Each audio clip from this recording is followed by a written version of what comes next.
കുട്ടികൾ ഇവിടെ പറയുകയുണ്ടായി, അടിസ്ഥാന സൗകര്യങ്ങൾ 50 പെൺകുട്ടികൾക്ക് ഒരു ബാത്റൂമാണുള്ളത്.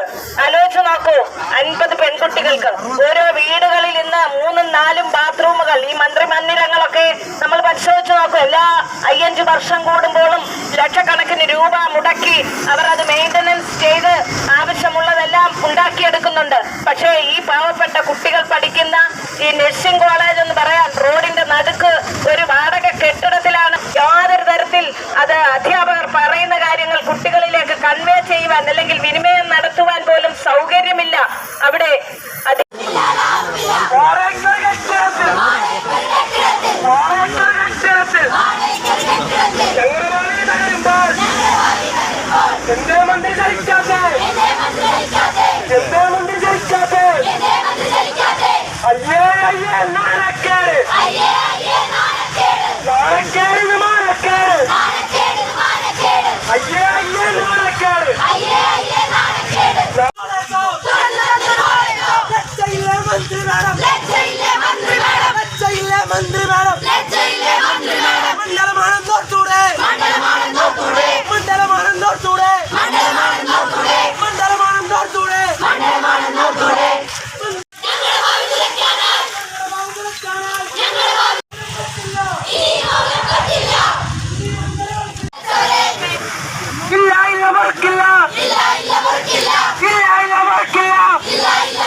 ഇപ്പൊ 9ാമത്തെ മാസത്തിലേക്ക് എത്തിയിരിക്കുകയാണ്.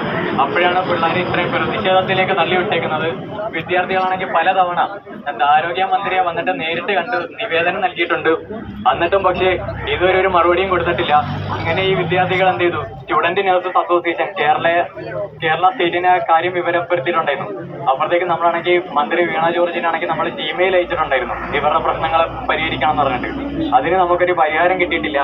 അതുപോലെ തന്നെ നമ്മളാണെങ്കിൽ എറണാകുളത്ത് വെച്ചിട്ട് മന്ത്രിയെ നേരിട്ട് കണ്ട് നിവേദനം കൊടുത്തിട്ടുണ്ടായിരുന്നു. അന്ന് മന്ത്രി പറഞ്ഞത് ശ്രദ്ധയിൽപ്പെട്ടിട്ടുണ്ട് എന്നാണ്. മന്ത്രിയുടെ സ്വന്തം മണ്ഡലമായ ഇവിടെ ഈ കോളേജിൽ ഒരു പ്രശ്നം ഉണ്ടായിട്ട് മന്ത്രിയുടെ ആഗ്രഹപ്രകാരമാണ് ഇവിടെ ഒരു കോളേജ് വന്നത്. എന്നിട്ട് SNA ഒരു ലെറ്റർ കൊടുത്തപ്പോൾ മന്ത്രി പറയുന്നത് ശ്രദ്ധയിൽപ്പെട്ടിട്ടുണ്ട് എന്ന്. ഇതുവരെ അപ്പം മന്ത്രി ഇങ്ങനെ ഒരു പ്രശ്നം കണ്ടിട്ടില്ലേ? അതോ ആ കത്ത് കിട്ടിയപ്പോഴാണോ മന്ത്രിയുടെ കണ്ണ് തുറന്നത്? എന്നിട്ടും അതിന് മര്യാദയ്ക്ക് നമുക്കാണെങ്കിൽ ഒരു റെസ്പോൺസ് കിട്ടിയിട്ടില്ല.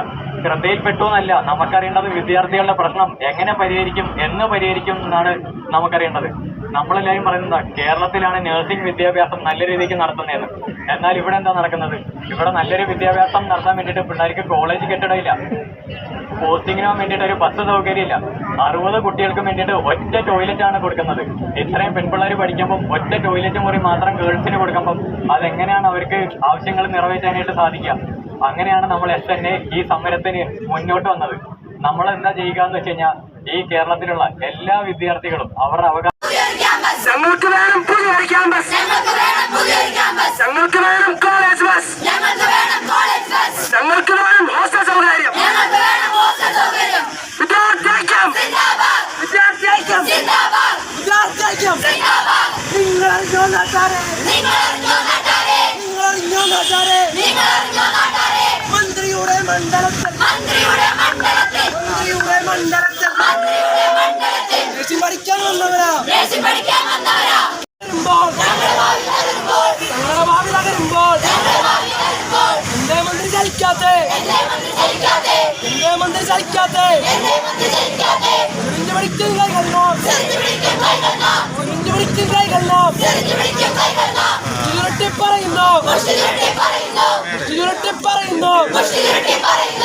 ഇയാളല്ല അടിമകളല്ല, ഇയാളല്ല അടിമകളല്ല. അവകാശത്തിന് മുമ്പിൽ നിന്ന് പോരാടി അവരുടെ അവകാശങ്ങളെ നേടിയെടുക്കൊടുക്കുമെന്ന് ദൃഢമായി ഞാൻ നിങ്ങൾ പ്രതിജ്ഞ പറയുകയാണ്. അതോടുകൂടി SNA സംസ്ഥാന ഭാരവാഹികളുടെ പങ്കായിട്ട് ഞാൻ നിങ്ങളുടെ കൂടെ ചേരുന്നു ഈ സമരത്തിൽ. നന്ദി, നമസ്കാരം.